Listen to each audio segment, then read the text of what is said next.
شروع میں جب کوئی موٹیویٹڈ نہیں ہوتا تو اس کو موٹیویٹڈ کرنے کے لیے باہر سے کوششیں کی جاتی ہیں، لیکن باہر کی کوششوں کا اصل مقصد اس کے اندر چراغ جلانا ہوتا ہے۔ یہ کنٹرول اپروچ ہمیشہ کے لیے کام نہیں کرتی۔ کنٹرول اپروچ کا صرف پرپز اتنا ہے کہ آپ کنونس کر سکیں، آپ قائل کر سکیں، آپ دلائل دے سکیں اس بندے کو جو کہ بات نہیں سنتا، آپ اسے بات سنا سکیں، آپ اس کے ساتھ اپنے دل کی بات کر سکیں، جس کے طریقے ہوتے ہیں جو کہ سیکھنے پڑتے ہیں۔ زیادہ تر فیملیز ایسے سوچتی ہیں کہ کنٹرول سے کام ہو سکتا ہے۔ میرا خیال ہے سبھی فیملیز نے ایسا سوچا ہوگا کہ کنٹرول کریں تو کام ہو سکتا ہے، چاروں طرف سے گھیرا ڈال لیں۔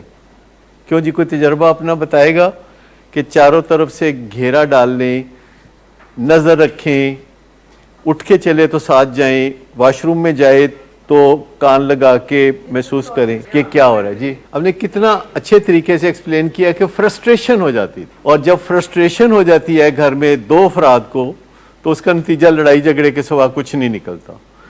تو جب ہم پیشنٹ کو گھر سے لاتے ہیں تو یہ بہت بھاری ذمہ داری ہوتی ہے گھر والوں پر اور ہم پر کہ اب جتنی جلدی ہو سکے اس کو منا لیں، اس کو قائل کر لیں، اس کو کنونس کر لیں۔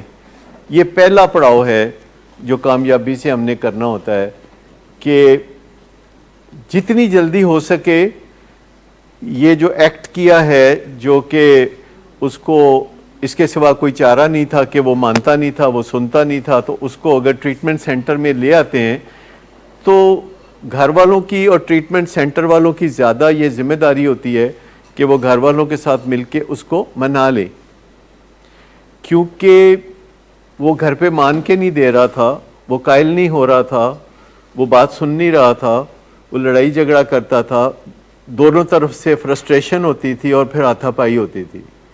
تو یہ جو پہلا ہے کام، یہ کرنے کی ضرورت ہے سائنٹیفک نالج کے ساتھ۔ تو اس میں گھر والوں کو سمجھنے کی ضرورت ہے کہ پیشنٹ کس کس طرح ٹریٹمنٹ کو ڈیفائی کرتا ہے، ٹریٹمنٹ کو روکنے کی کوشش کرتا ہے، ٹریٹمنٹ کو کسی نہ کسی طرح مایوسی کی نظر کرنا چاہتا ہے۔ جب گھر والے آتے ہیں، ملنے آتے ہیں، تو وہ کوشش کرتا ہے کہ کسی نہ کسی طریقے سے گھر والوں کو ٹریٹمنٹ کے حوالے سے مایوس کر دیں۔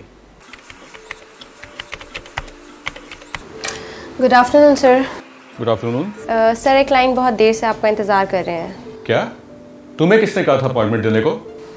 سر کل شام آپ ہی نہیں تو کہا تھا۔ جھوٹ بولتی ہو تم۔ میں نے تمہیں کب کہا تھا؟ تم سب جھوٹ بولتے ہو مجھ سے۔ شراب نوشی کی وجہ کردار کی خرابی نہیں، موڈ کی خرابی ہے۔ شراب نوشی کبھی بھی نشے کی بیماری میں بدل سکتی ہے۔ نشے کی بیماری ہر سٹیج پر قابل علاج ہے۔ مدد حاصل کیجیے، کیونکہ وہ ایسا نہیں کرے گا۔ ولنگ ویز سے مدد حاصل کیجیے، کہیں سے بھی مدد حاصل کیجیے، لیکن فوری مدد حاصل کیجیے۔ جس معجزے کے انتظار میں آپ نے بہت دیر کر دی، اب وہ دستک دے رہا ہے۔ مدد حاصل کیجیے، مدد حاصل کیجیے، مدد حاصل کیجیے۔